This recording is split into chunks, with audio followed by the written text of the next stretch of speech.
성경에는 수많은 이야기들이 등장합니다. 예수님에 대한 이야기, 믿음에 대한 이야기, 용기를 주는 이야기, 회복에 대한 이야기, 그리고 우리의 실제 모습을 직면하게 하는 그런 이야기들도 많이 등장합니다.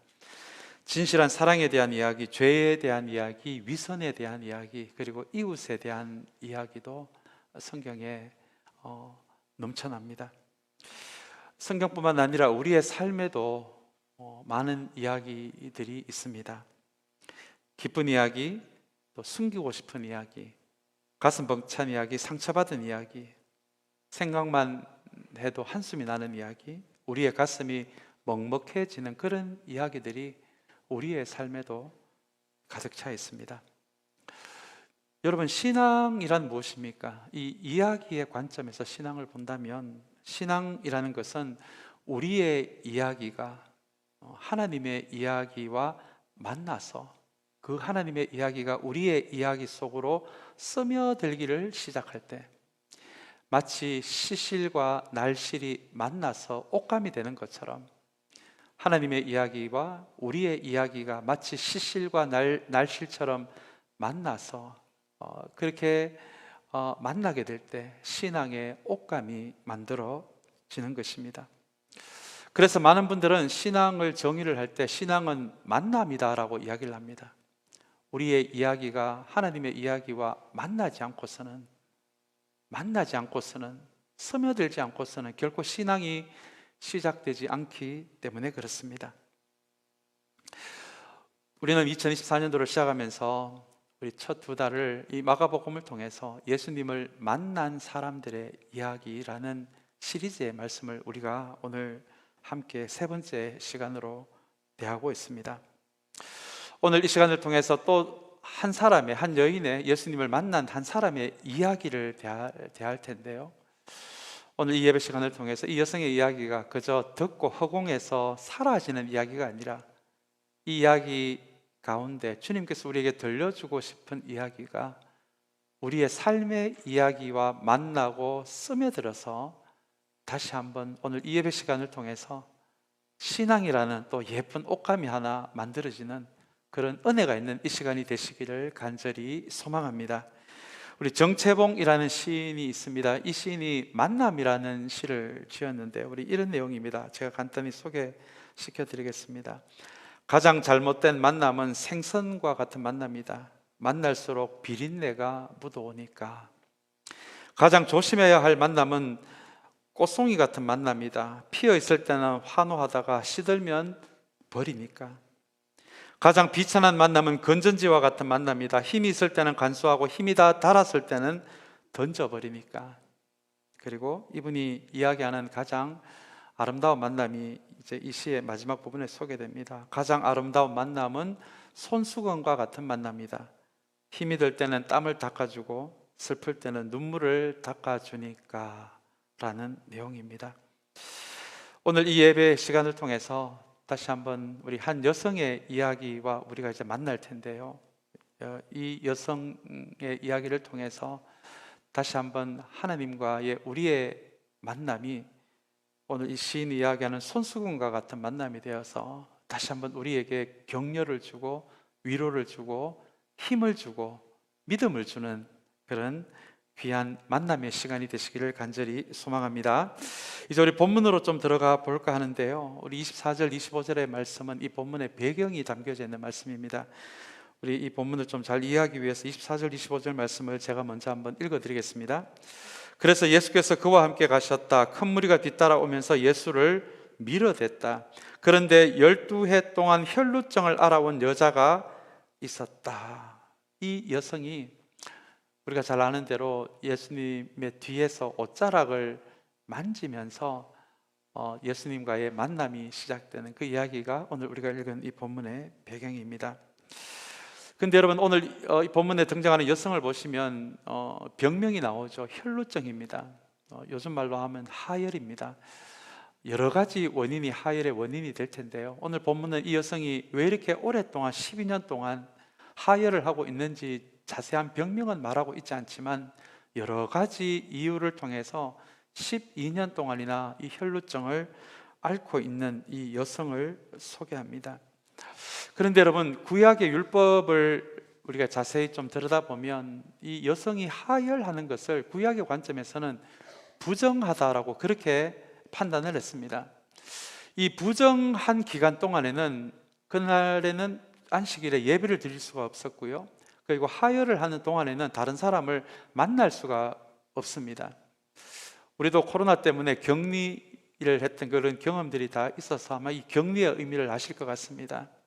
구약의 개념으로는 어떤 이유로 하혈을 하는 여성은 그것이 다 나을 때까지 부정하게 되어서 격리가 되어야 해서 집을 떠나 성 밖에 있는 한적한 곳에서 머물러야 하는 그 위치가 바로 하혈하는 여성, 이 혈루증을 가진 여성에 대해 율법이 이야기하는 그런 삶의 모습입니다.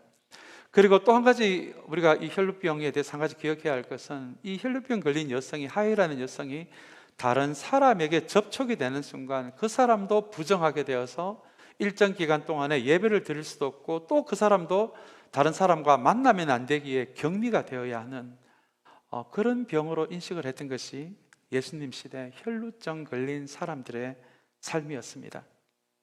그런데 이 여성은 보니까 한 달도 아니고 1년도 아니고 12년입니다.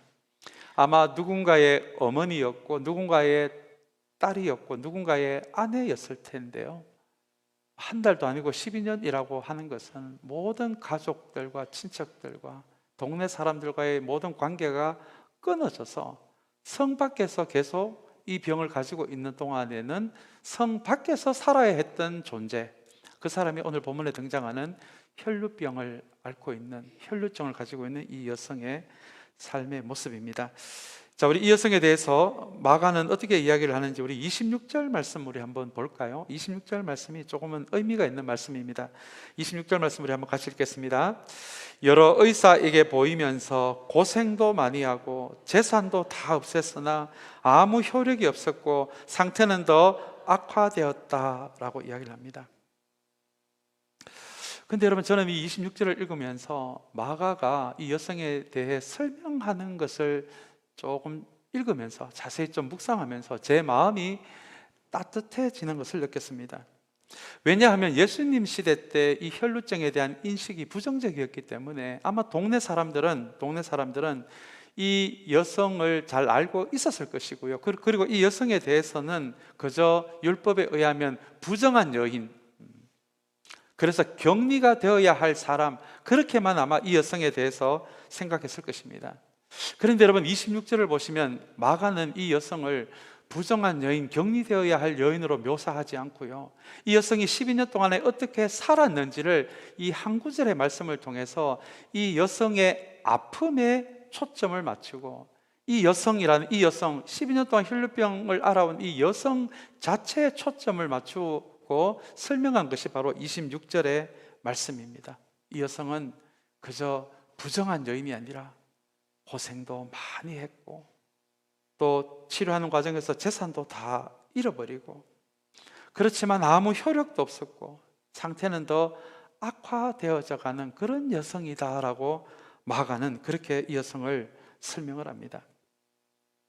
아마 이 여성을 설명하는 두 단어가 있을 텐데요, 절망감, 모멸감이 아닐까 생각해 봅니다. 절망감은 희망이 없는 상태에서 드는 감정이 절망감이거든요. 모멸감은요, 존재를 부정당하는 사람, 사람다운 사람, 대접을 못 받은 사람, 우리 젊은이들 표현으로는 병풍 같은 존재라고 하죠. 그냥 사람이 있는데 사람이 아니라 그 사람은 그저 사람 뒤에 처져 있는 병풍 같은 존재밖에 되지 않는다. 사람이 사람 대접을 받지 못할 때 드는 감정이 모멸감입니다. 아마 이 여성은 한편으로는 절망감으로, 한편으로는 모멸감으로 그렇게 12년 동안 살아온 그런 여성입니다. 사랑하는 여러분, 우리는 종종 전통과 관습과 우리의 기준에 의해서 한 사람을 판단할 때 그 사람의 겉으로 드러난 행동만을 보고 한 사람의 인생을 판단하는 실수를 저지르기도 합니다.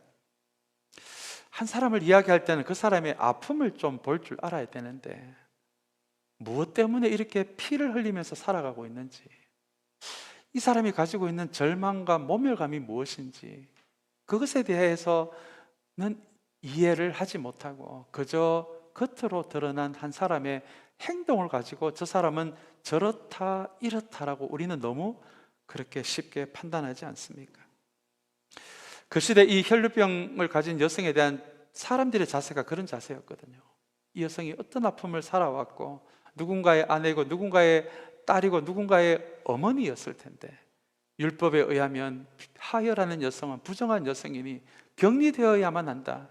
그런 관점으로 많은 사람들이 이 여성을 봤을 때 마가는 오늘 26절에서 이 여성은 고생도 참 많이 했고 재산도 다 잃어버리고 그렇지만 효력도 없었고 상태는 더 악화되어져 가는 그 여성이 지금 얼마나 정서적으로 육체적으로 영적으로 큰 고통 가운데 있는지를 그 고통에 초점을 맞추어서 이 여성을 평가합니다. 이 혈루증 걸린 여성을 가만히 묵상을 하다 보니까 2000년 전에 이 여성만의 이야기가 아니라 어쩌면 고단한 이민 생활을 하고 있는 우리들의 이야기가 아닌가라는 묵상을 해 왔습니다. 왜냐하면 우리도 이 여성처럼 피 흘리면서 그렇게 살아가는 모습이 우리에게도 있기 때문입니다. 이 고단한 이민 생활을 하면서 해결되지 못한 상처 한두 가지 없는 사람이 어디에 있겠습니까? 그리고 우리 안에 깊이 박혀 있는 해결되지 않는 엉어리요, 엉어리. 삶에 대한 엉어리요. 이거 가지고 살아가면서 한두 번 피를 안 흘려본 사람이 어디에 있겠습니까? 혹여 지금도 옛날에 받았던 그 오랜 상처로 인해서 지금도 마음으로 정서적으로 피 흘리며 살아가는 사람들이 도처에 있지 않습니까? 그래서 여러분 이 여성에 대한 그 시대 사람들의 평가를 가만히 묵상해보고 또한 이 마가가 이 여성에 대해서 이야기하는 것을 가만히 생각해보니 어쩌면 이 교회라는 곳은 사람을 겉모습으로만 판단을 하면 큰일 나겠구나 라는 묵상이 되었습니다. 교회는 여러분 우리가 교회에 하나님을 예배하며 한 공동체로 이루어져가는 우리들 그저 한 사람의 상대방의 그 마음에 엉어리진 것 아파하는 것 그것을 보지 못하고 만약에 누군가의 그 한 사람의 삶의 모습을 겉모습으로만 행동 한두 가지로만 저 사람은 저런 사람이다 라고 판단을 한다면 사랑하는 여러분 결코 성교적 교회는 시작이 될 수 없습니다. 주님께서 우리를 부족하면 부족한 대로 연약하면 연약한 대로 우리를 귀하게 보신 것처럼 교회도 한 사람의 인생을 부족한 게 있어도 연약한 게 있어도 주님이 피값으로 사신 그 인생 그 자체를 존귀하게 볼 수 있는 그 사람 그 자체를 귀하게 볼 수 있는 여러분 이것이 훈련되어지고 연습되어져야 하는 곳이 바로 교회입니다. 그것이 연습되지 않는데 여러분 선교지에서 우리가 누구의 인생을 누구의 영혼을 세울 수가 있겠습니까? 그것이 연습이 되지 않는데 우리가 어떻게 선교지에 교회다운 교회를 세울 수가 있겠습니까? 오늘 마가가 이 여성을 평가하는 이 한 줄의 말씀 26절의 말씀을 우리가 다시 한번 묵상하면서 사랑하는 여러분 그것이 쉽지 않다는 걸 압니다. 저도 그런 실수를 할 때가 많습니다. 그럼에도 불구하고 우리 참사랑 교회는 그 한 사람의 겉모습으로 그 사람을 판단하는 것이 아니라 그 사람이 가지고 살아온 그 삶의 이면을 봐줄 수 있고 그 사람이 이렇게 행동할 수밖에 없는 그 삶의 아픔까지도 우리가 품어줄 수 있다면 그래서 그 사람 그 자체를 귀하게 볼 수 있다면 여러분 그것이 선교적 교회의 시작이 아니겠습니까? 우리 참사랑 교회가 그런 교회가 되시기를 간절히 소망합니다. 우리 27절의 말씀입니다. 27절 말씀도 우리 한번 같이 읽으면 좋겠습니다. 우리 같이 읽겠습니다. 이 여자가 예수의 소문을 듣고서 뒤에서 무리 가운데로 끼어들어와서는 예수의 옷에 손을 대었다 라는 말씀입니다. 그런데 여러분 27절 말씀을 제가 가만히 묵상해 보니 마가가 이 혈루증 걸린 여성의 한 행동을 지금 기록하고 있는데요. 이 여성의 행동이 정말 우리가 눈여겨봐야 할 행동이 하나 등장하는데, 그것이 바로 오늘 본문에 나오는 뒤에서입니다. 뒤에서. 왜 이 여성은 다른 환자들처럼 예수님 앞으로 가서 고쳐달라고 예수님께 부탁하지 않았을까요? 그것은 바로 이 여성의 질병이 혈루증이기 때문에 그렇습니다. 그 시대 관습으로는 만약에 이 여성은 격리되어져야 할 여성이 밖으로 나와서 다른 사람과 접촉하면서 다른 사람들도 부정하게 만든다면 돌로 쳐서 죽여도 괜찮은 그런 엄격한 율법이 살아 있었던 시대였거든요. 그래서 이 여성은 예수님 앞으로 나아갈 수가 없었던 것입니다.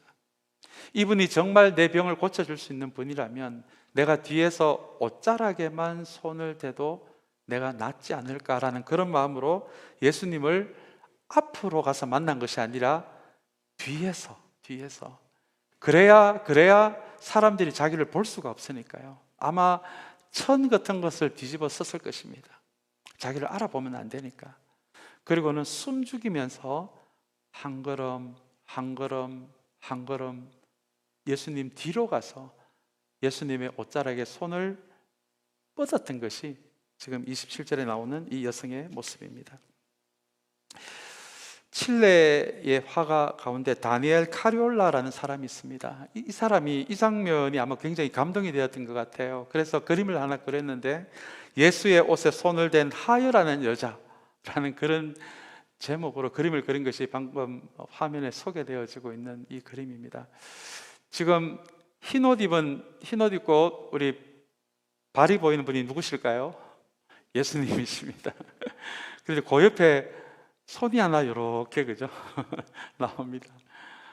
저 여성의 손이 바로 오늘 본문에 나오는 혈루병 걸린 여성입니다. 오늘 마가는 이 여성의 모습을 그림으로 그리지는 않았지만 이 여성이 뒤로 가서 잘못하면은 돌에 맞아 죽을 수도 있는 그런 위험을 무릅쓰고 예수님의 뒤를 한 걸음 한 걸음 다가가 예수님의 옷을 향해 지금 사람들이 보지 못하는 그 아래에서 이렇게 손을 뻗는 장면, 그 장면이 바로 오늘 본문에 소개되고 있는 뒤에서라는 이 단어의 의미입니다. 사랑하는 여러분, 마가는 왜 이렇게 이 여성이 뒤에서 다가오는 것을 보면서 뒤에서라는 이 단어를 이 행동을 기록하고 있을까요? 이 단어를 기록한 이유는 바로 이 여성의 행동이 성경이 이야기하는 믿음이 어떤 믿음인지를 우리에게 잘 보여주고 있기 때문입니다. 여러분, 만약에 우리 앞에 답이 보인다면 답이 보이는 데서 우리가 행동하는 것을 믿음이라고 우리가 말할 수 있을까요? 여러분, 그렇지 않습니다. 성경이 이야기하는 믿음은요, 답이 보이지 않을 때에 우리가 하는 행동입니다. 답이 보이지 않을 때요. 저도 그런 경험이 있습니다만 답이 안 보이면 그냥 가던 걸음 멈추지 않습니까? 그 자리에 주저앉지 않습니까? 하나님이 생각 안 나지 않습니까? 그러나 여러분, 성경은 믿음을 오히려 답이 없을 때에 바로 그 순간에 하나님을 향한 믿음의 걸음을 한 걸음을 내디딜 수 있다면 그것을 믿음이라고 그렇게 성경은 이야기를 합니다. 여러분, 답이 다 보이는데요, 어떻게 하면 이 문제를 풀 수 있는지 다 보이는데요, 여러분, 그것을 어떻게 믿음이라고 말할 수 있겠습니까? 그것은 믿음이 아니죠. 그냥 보이는 대로 행동하는 것이죠. 그러나 성경은 답이 보이지 않을 때 우리가 어떻게 행동하느냐를 보고 있고요, 답이 보이지 않을 때, 답이 보이지 않음에도 불구하고 주님을 향해 한 걸음 내딛는 것을 성경은 믿음이라고 이야기합니다. 그렇다면 여러분, 오늘 이 여성이 우리에게 보여주는 것이 바로 그 믿음이 아닐까요? 이 여성은 예수님의 제자가 아니었어요. 예수님과 성경 공부를 한번 같이 한 그런 경험도 없습니다. 그냥 12년 동안 혈루증 가운데서 모멸감과 절망감 속에서 살아가다가 예수님에 대한 소문을 듣기는 들었는데 그 예수님이 이 앞으로 지나간다고 하니까 어쩌면 주님의 옷자락에 손이 닿기라도 하면 나을 수 있지 않을까? 답이 없는 자신의 인생에서 예수님을 향해 뒤에서 한 걸음 한 걸음 예수님과 더 가까워지는 그 한 걸음 한 걸음 한 걸음을 취한 것을, 그렇게 걸어간 것을 성경은 믿음이라고 그렇게 우리에게 이야기를 하고 있는 것입니다. 사랑하는 여러분, 오늘 이 예배 자리에 나온 여러분들 중에 지금 내가 처한 상황이 답이 없는 상황이라고 생각하고 있는 분들이 계십니까? 오늘 이 여성의 이야기 속에 우리의 또한 이야기가 담겨져 있다면, 사랑하는 여러분, 답이 우리 눈에 보이지 않더라도 이 여성처럼 예수님의 뒤에서 예수님을 향해 한 걸음 한 걸음을 내디딜 수 있는 저와 여러분들이 되시기를 간절히 소망합니다. 그것이 믿음이기 때문에 그렇습니다. 그것이 믿음이기 때문에 그렇습니다. 이 여성에게 어떤 일이 벌어졌을까요? 29절 말씀을 한번 보겠습니다. 29절 말씀을 제가 한번 읽어드리겠습니다. 그래서 곧 출혈에 근원이 마르니 그 여자는 몸이 나은 것을 느꼈다라는 말씀입니다. 근데 여러분, 좀 신기하지 않습니까? 이 여성의 병이 나았으면 이 여성의 병이 나았다라고 그렇게 이야기를 할 것이지, 마가는 출혈에 뭐가 말랐다고요? 근원이 말랐다라고 그렇게 표현을 합니다. 여러분, 마가는 이 근원이라는 단어를 통해서 무엇을 말하고 싶었을까요?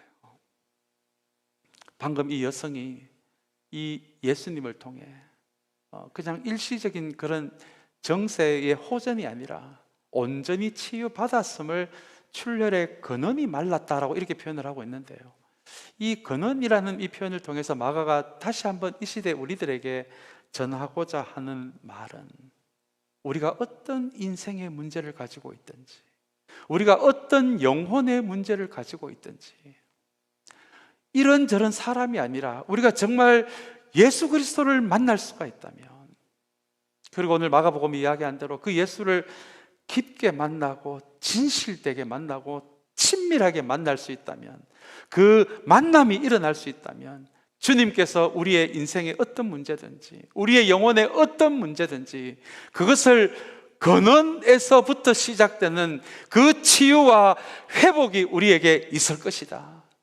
여러분, 그것이 바로 근원이라는 말씀의 의미입니다. 그런 깊은 의미가 담겨져 있는 것이, 사랑하는 여러분, 바로 이 근원입니다. 오늘 이 근원이라는 이 단어가 여러분들에게 어떻게 다가오십니까? 사랑하는 여러분, 다시 한번 우리의 인생에 어떤 문제가 있든지, 우리의 영혼에 어떤 문제가 있든지, 주님은 우리를 근원적으로 온전하게 치유를 하시고 우리를 회복시킬 수 있는, 그래서 어떤 인생의 문제를 만나도, 영혼의 문제를 만나도 주님을 만나면 모든 것이 끝날 수가 있다, 회복이 될 수 있다. 여러분, 그것을 우리에게 들려주는 것이 29절에 나오는 근원이 말랐다, 근원이 말랐다 라고 하는 이 말씀의 의미입니다. 오늘 다시 한번 여러 가지 인생의 문제로, 악조건으로 기도 외에는 방법이 없다라고 생각하시는 분들이 여기에 있으십니까? 다시 한번 믿음의 걸음을 걸어갈 때 우리 주님께서 여러분이 갖고 있는 그 모든 삶의 문제, 영적인 문제를 근원에서부터 온전히 회복시켜 주시고 치유해 주시기를 주님의 이름으로 간절히 축원합니다. 이제 우리 30절의 말씀입니다. 조금은 재미있는 말씀인데요, 우리 30절 말씀 우리 한번 같이 읽어볼까요? 같이 읽겠습니다. 예수께서는 곧 자기에게서 능력이 나간 것을 몸으로 느끼시고 무리 가운데서 돌아서서 누가 내 옷에 손을 대었느냐 하고 물으셨다 말씀입니다. 근데 여러분, 어떻게 보면 조금은 말이 안 되는 질문입니다. 왜냐하면 우리 30절 이하의 말씀을 보시면 이미 많은 사람들이 주님이 지나가니까 주님 주위에 에워싸서 주님의 몸에 다 손을 대고 있거든요. 그런데 갑자기 주님이 몸을 돌리시고는 누가 내 옷에 손을 대었느냐 하고 그렇게 물으십니다. 우리 그 이하의 말씀을 보면 제자들이 황당해하는 모습이 나옵니다. 주님, 우리가 보기에는 지금 수십 명, 수백 명의 사람이 지금 다 예수님을 밀치고 손을 대고 있는데 갑자기 누가 내 몸에 손을 대고 있느냐고 물으시면 그저 황당합니다. 이제 그런 마음으로 도대체 무슨 말씀입니까? 그렇게 반문하는 장면이 그 다음에 이어서 나옵니다. 근데 여러분, 이 구절은 조금은 제자들의 입장에서는 황당한 질문이지만 사실은 이 믿음이 무엇인지, 그리고 주님이 어떤 사람에게 주님이 반응을 하시는지를 보여주는 말씀이 바로 30절의 말씀입니다. 여러분, 이 말씀이 놀랍지 않습니까? 지금 아마 적게는 수십 명이 벌써 예수님의 옷을 땡기고 밀고 예수님의 몸에 손을 대고 있는데, 주님은 그 사람들에게서는 능력이 나가는 것을 몸으로 느끼지 않으시고요, 그냥 뒤에서 조심스럽게 다가와서 손을 뻗었던 12년대 혈루증 환자가 그 손이 주님의 옷에 손을 딱 닿을 때 능력이 빠져나가는 것을 몸으로 느꼈다라고 그렇게 마가는 기록하고 있습니다. 여러분, 마가는 이 30절의 말씀을 통해서 우리에게 무엇을 말하고 있는 것일까요? 이 말씀을 통해서 주님은 어떤 사람에게 반응을 하시는지, 어떤 인생에게 반응을 하시는지, 어떤 인생에게 주님의 은혜와 능력이 흘러나가는지를 우리에게 보여주는 말씀이 30절입니다. 그 사람은 바로 진실한 믿음을 가진 사람입니다. 여러분, 일전에 제가 믿음에 대해서 말씀드리면서 믿음은 하나님에 대한 신뢰와 신뢰에서 나오는 행동이라고 제가 말씀을 드렸습니다. 주님 믿습니다, 믿습니다, 믿습니다라고 하지만 실제 그 믿음에서 나오는, 신뢰에서 나오는 행동이 없다면 성경은 그것을 절반의 믿음이라고 이야기합니다. 그러나 내가 주님을 신뢰합니다, 하나님을 신뢰합니다, 신뢰에서 나오는 구체적인 행동이 있잖아요. 그 행동까지를 성경은 믿음이라고 이야기합니다. 오늘 이 여성을 보시기를 바랍니다. 이 여성은 주님에 대해서 많은 것을 알지는 못했습니다.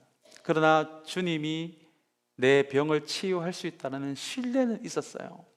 그런데 혹여 잘못하면 돌에 맞아 죽을 수 있기에 그것이 두려워서 가만히 있었더라면 아마 이 치유는 일어나지 못했을 것입니다. 그런데 오늘 이 여성은 보시면 그 신뢰에서 돌에 맞아 죽어도 괜찮아라는 그런 마음으로 아마 뒤에서 접근하지 않았을까요?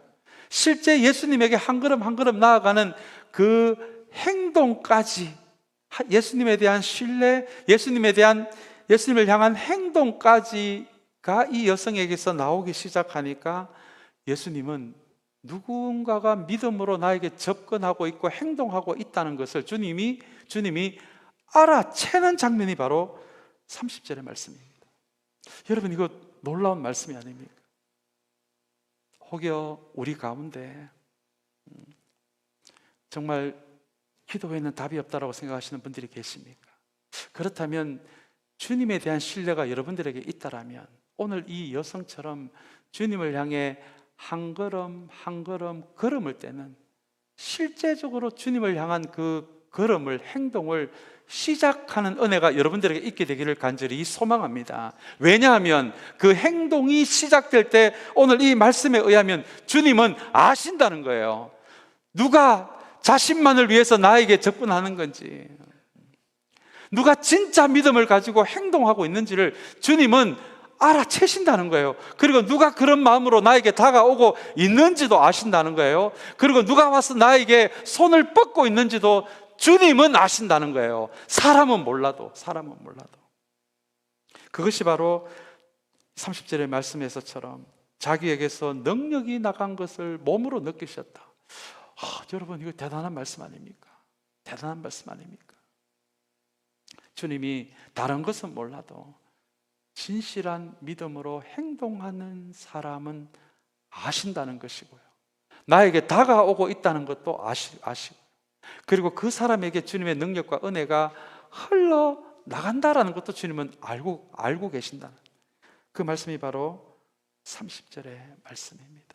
우리 주님은 진실한 믿음에서 나오는 행동을 알아보시고 반응하시고 능력 주시고 은혜 주시는 그런 주님이시라는 것, 여러분 꼭 기억하는 우리 모두가 되시기를 간절히 소망합니다. 이제 우리 마지막 말씀입니다. 34절 말씀 우리 같이 읽고 마치겠습니다.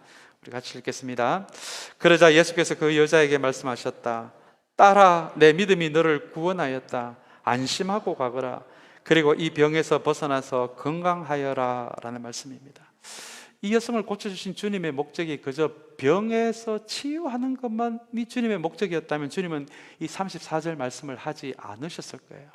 34절의 말씀에 담겨져 있는 것은, 주님이 관심 있는 것은 그저 병 고치는 정도가 아니라 이 여성의 온전한 회복을 원하시는 주님이라는 것을 34절은 우리에게 말해주고 있습니다.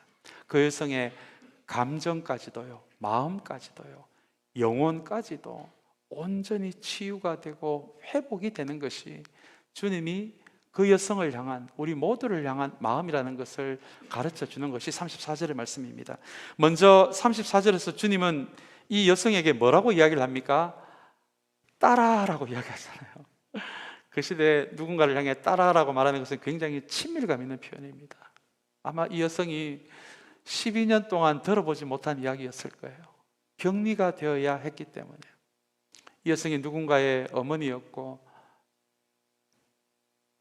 딸이었다는 것을 우리가 기억한다면, 어쩌면 주님은 이 여성이 육신적인 질병도 치유를 받아야 하지만 12년 동안 이 감정적인 아픔요, 정서적인 아픔은 얼마나 크겠습니까? 12년 동안 가족하고 다 격리가 돼서 살아야 했기 때문에요. 그래서 주님은 먼저 이 여성의 병을 고쳐주신 다음에 딸아라는 표현을 통해서 그동안에 이 여성의 그 모멸감 속에서 살아갔던 그 여성의 마음을 만져줍니다. 감정을 만져줍니다. 정서를 만져줍니다. 자, 그리고 그 다음에 나오는 표현이요, 딸아 다음에는 그 다음 표현이 내 믿음이라는 단어가 있습니다. 여러분, 이것도 저는 주님의 위로라고 생각합니다. 그 여성에게 무슨 대단한 어떤 믿음이 있었길래 믿음이라고 말해줬을까요? 성경 공부 같이 한번 해본 적도 없는 여성이지 않습니까? 그러나 주님에 대한 신뢰로 뒤에서부터 조금씩 주님에 다가온 그 행동을 주님은 믿음이라고 불러주시면서 앞으로도 이 여성이 어떤 삶을 살아야 하는지에 대해서 가르쳐 주시는 말씀이 바로 이 믿음이라는 단어입니다. 또 너의 인생에 어떤 일이 벌어질 때 하나님에 대한 신뢰로 그 자리에서 멈추지 말고 하나님을 향해 한 걸음을 뗄 수 있다면 그게 믿음이야. 그리고 주님은 그 믿음을 알아보셔. 하나님은 반응하셔. 그 믿음의 원칙을 가르쳐 주시는 것이 내 믿음이고요. 그 다음 단어도 한번 보겠습니다. 딸아, 내 믿음이 너를 뭐 하였다고요? 구원을 가르쳐 줍니다. 병만 나았으면 병이 다 나았으니까 집으로 돌아가라라고 이야기했을 텐데 이 여성을 향해 뭐를 선포하십니까? 구원을 선포하세요. 여러분, 저도 새벽마다 우리 교인들 아프신 질병을 위해서 기도합니다. 그러나 여러분, 아픈 것만 다 낫는 것이 주님이 우리를 향한 마음이겠습니까? 주님이 정말 우리에게 원하시는 것은 우리의 육신의 건강도 원하시지만 우리의 영혼의 건강도 원하지 않으실까요? 이 죄의 문제예요. 우리가 어떻게 할 수 없는 자기중심적인 문제예요. 그래서 이 치유가 단순히 너의 질병만의 치유가 아니라 이것을 통해서, 내 믿음을 통해서 내가 구원받았다라는 표현을 통해서 주님은 우리의 육신만을 고쳐주시는 분이 아니라 영혼까지도 회복시켜 주시는 전인적인 회복, 온전한 회복을 우리에게 주시는 분이시다라는 것이 바로 구원이라는 이 말씀의 의미입니다.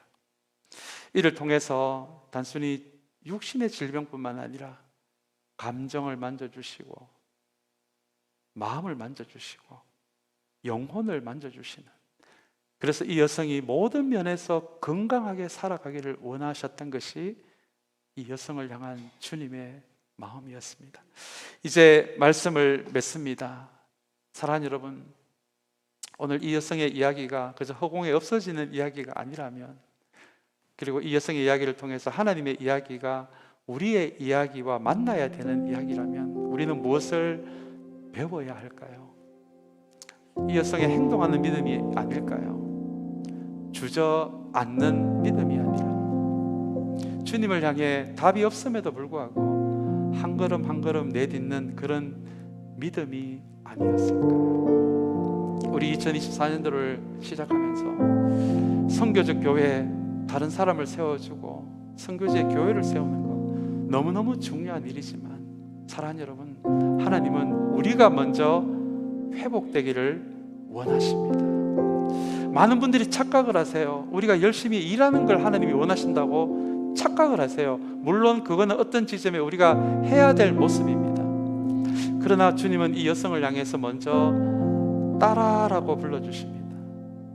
사랑하는 여러분, 우리가 무엇인가를 열심히 이야기하기 전에 주님은 우리를 따라라고 불러주시고 아들아라고 불러주시는 그 관계로 먼저 불러주신다는 것을 여러분 기억하시기를 바랍니다. 그래서 만남이 중요합니다. 사랑하는 여러분, 여러분들은 주님과 어떤 만남을 지금 만들어가고 계십니까? 그 만남이 진짜 진실한 만남입니까? 정말 친밀한 만남입니까? 오늘 다시 한번 주님은 우리가 누군가를 세워주기 전에 우리를 아들아 딸아 불러주시며 우리가 먼저 회복되고 우리의 믿음이 먼저 회복되고 우리의 마음과 감정이 먼저 회복되고 우리의 영혼이 먼저 회복되기를 원하신다는 거. 여러분, 회복이 돼야 다른 사람을 세울 수가 있지요. 회복이 되어야 다른 곳에 교회를 세울 수가 있지요. 그것이 성경이 말하는 선교적 교회가 이루어지는 방식입니다. 오늘 우리 그런 마음으로 우리도 우리의 삶의 악조건에서 이 여성처럼, 이 혈루병 걸린 여성처럼 주님을 향해 믿음의 한 걸음을 뗄 수 있는 저와 여러분들의 신앙의 자리가 되시기를 간절히 소망합니다.